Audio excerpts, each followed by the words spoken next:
Hello, what's your name? Your good name? Yeah?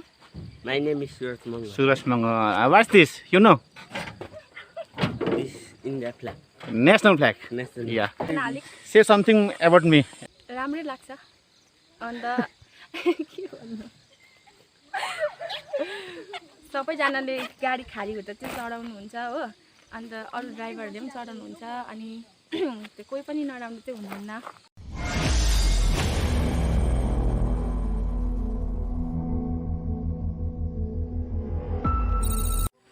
Hello guys, good morning everyone and welcome back to my new video in which I am going to drive the off-road side. र अफरोड साइडको drive चाहिँ मेरो आज यस्तो हुन्छ कि गाडी पनि जुन मेरो गाडीमा चाहिँ अजिब वस्तुलाई लोड गरेको हुन्छु है। म तपाईँलाई नाम भन्दिनँ र तपाईँलाई म सम्पूर्ण भिडियोमै देखाउनेछु र त्यो चाहिँ जुन चाहिँ मेरो लाइफकै फर्स्ट टाइम भनौँ है एउटा हिस्टोरिकल ड्राइभ हुनेछ। तपाईँलाई म रोडको स्थिति अनि मेरो गाडीले कस्तो रियाक्सन दिन्छ है त्यो अफरोडमा चाहिँ अब अजिब वस्तुको लोड लिएर हिँड्दाखेरि चाहिँ गाडीको रियाक्सन मेरो गाडीको स्थिति कस्तो हुन्छ भनेर तपाईँलाई सम्पूर्ण भिडियोमा जना देखाउनेछु र मेरो भिडियोलाई हेरिरहनु होला है गाइस। ल चढा चढा चढा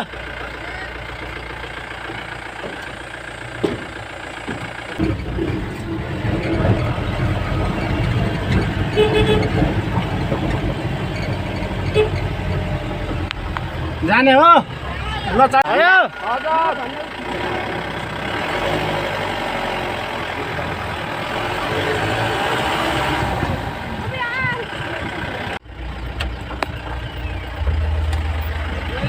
जाने हो मान्छे बसिरहेको कुरा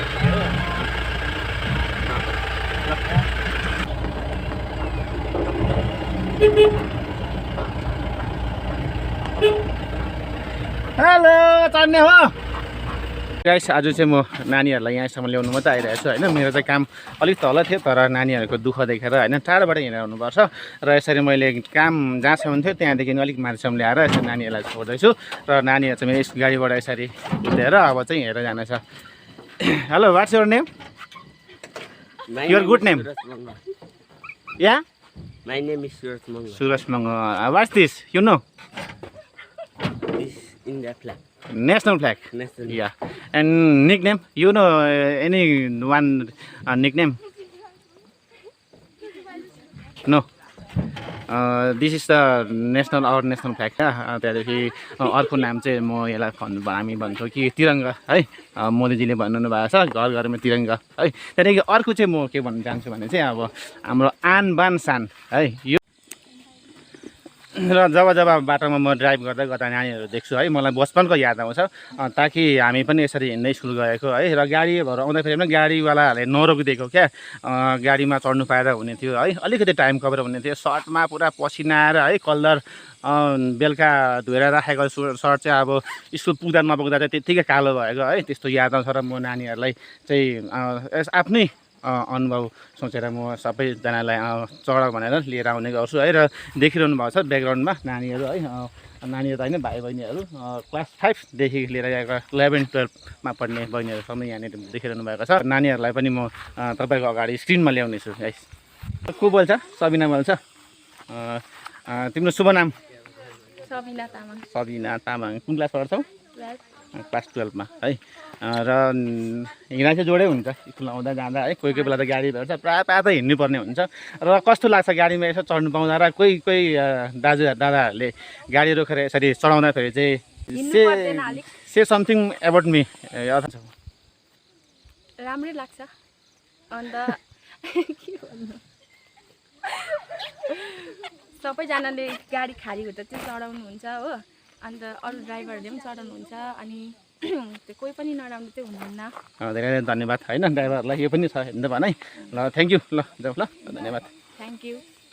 र गाइस यसरी नानीहरू चाहिँ अब म चाहिँ एउटा कुरा फेरि चाहिँ मेरो चाहिँ छ कि अब अलिकति अन्य गाउँको भन्दा चाहिँ मेरो गाउँको लागि चाहिँ अलिकति प्रायोरिटी दिएर म गाडीमा चढाउने गर्छु है। कारण दुईवटा कारण छ किनभने चाहिँ अब एउटा गाउँको एउटा चाहिँ भयो मेरो गाउँ चाहिँ अलिकति अरू गाउँभन्दा टाढामा रहेको गाउँ अर्थात् घन्टीडाँडा सेन्ट्रल गाउँ सेतुजोडा पायर लाइन भन्दा चाहिँ हाम्रो ग्यासोकबाट आउने नानीहरू चाहिँ अलिक बेसी मात्रामा हिँड्नुपर्ने हुन्छ।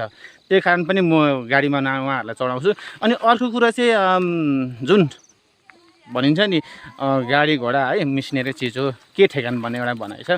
कुनै पनि एउटा एक्सिडेन्टल इन्जुरी केसमा पनि जतिवटा कुरोहरू गर्नु छ त्यसमा फाल्टो गाउँकोले भन्दा चाहिँ अलिकति गाउँले लेभलमा मेरो गाउँले नै अलिकति एक्सक्युज दिने पनि कुरा अलिकति बेसी मात्रामा आउँछ है। त्यही कारणले नै म गाउँले नानीहरूलाई चाहिँ प्रायः बोक्ने गर्छु।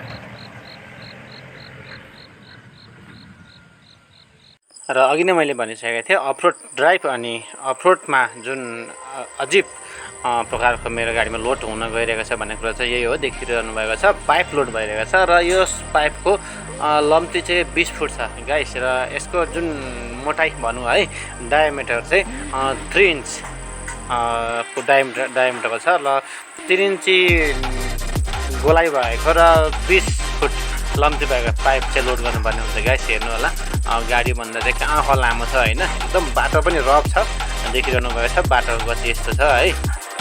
र यसरी लोड गर्नु पनि एकदमै मुस्किल पर्ने हुन्छ है। यसरी दुईजनाले लोड गरिरहनु भएको छ र बाटोको छेउपट्टि देखिरहनु भएको छ पाइपहरू जोडिसकेको छ है। र यो पानी चाहिँ हाम्रो गाउँमा जाँदैछ र नयाँ निर्माण भइरहेको पानीको लाइन हो है। र यहाँ चाहिँ पहिलाबाट चाहिँ अलिक बेसी मात्रामा पाइप धारेको हुनाले चाहिँ फिटरहरूले चाहिँ जुन फिटिङ गरिसकेर पनि पाइप उब्रियो है। र टाढोबाट चाहिँ क्यारिङ गर्न असुविधा भएको कारणले चाहिँ म चाहिँ गाडीमा लोड गरेर यस पाइपलाई चाहिँ अर्को जग्गामा सिफ्ट गर्दैछु है। र मेरो गाडीमा चाहिँ 20 पिस आज लोड गर्छु म यो पाइपलाई, र 20 पिस लोड बोकेर चाहिँ मेरो गाडी चाहिँ कस्तो प्रकारले हिँड्नेछ है र बाटो कस्तो रहेछ भन्ने कुरा समस्त म तपाईँलाई भिडियोमा देखाउनेछु। र तपाईँको मनमा लागेको कुरा चाहिँ केही न केही कमेन्ट गर्नु होला भन्दा भिडियोलाई अघि राख्छु गाइस। खाँदो रहेछ नि त्यो रेशम किरा पनि मान्छेले तर कसरी सब्जी खाँदो रहेछ रेशम किरा है। अरे अस्तिर त्यो आसामबाट ल्याएको थियो कि खोम्ले किरा जस्तो हुन्छ त्यो रेशम किरा, त्यो खाएर भुटेर अन्त उहाँ लखनऊमा आसामबाट ल्याएको होला पनि है। खाँदा चाहिँ उयो खोम्ले किरा जस्तो हुँदो रहेछ त्यो गोबर हुन्छ नि, सानो सानो हुन्छ जिउँदै हुँदैछ त्यस्तै भुट्दो रहेछ नि यहाँ। ल मैले ढाँडेन बुहारीलाई सोध्नु त के भन्छ हुनु खानु खान्छ मलाई। त्यो मैले एकताल आसाम पठाएको थिएँ कि एउटा दिदी थियो उहाँ अरुणाचलको, त्यो दिदीले लिएर आएर चाहिँ बुढा चाहिँले चाहिँ भुटेर खाइरहेको जिउँदै नि कराईमा लगाएर पनि चलिबस्ने हो खाइरहेको थियो त। अन्त जोडम रक्सीसँग खाँदा रहेछ नि मलाई।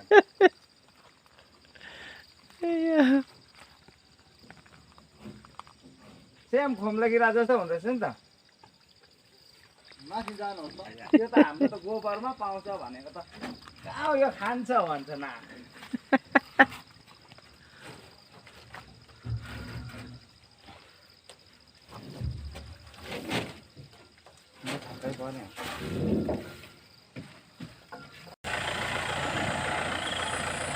राम्रोसँगले हेर्नुलाई गाइस। आम्बो माई गड झन्नै पल्ट्यो हेर्नुलाई राम्रोसँगले। र बाटो चाहिँ नाम निशान छैन है, पक्का रोड छोडेर चाहिँ यसरी कच्ची रोड जानुपर्छ है।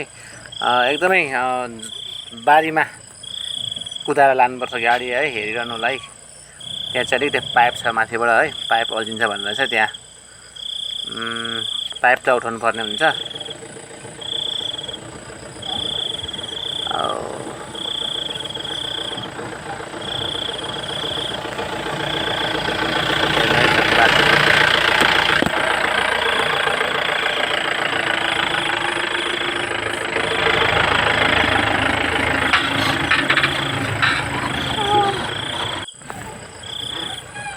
आम्बो यहाँ छ बाटो हेर्नु है त, पुरै गाडी घिसिँदैछ है।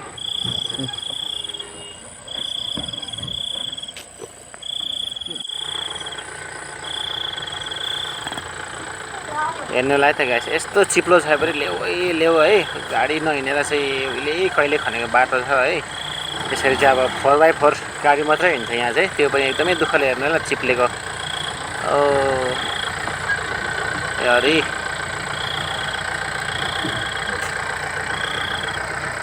हेर्नु है त अब उसै ड्राइभरले चाहिँ अब गाडी कन्ट्रोल गर्नै सक्दैन है देखिरहनु भएको छ गाडी चाहिँ अब सिङ्गल ट्र्याकमा हिँड्नुपर्ने हुन्छ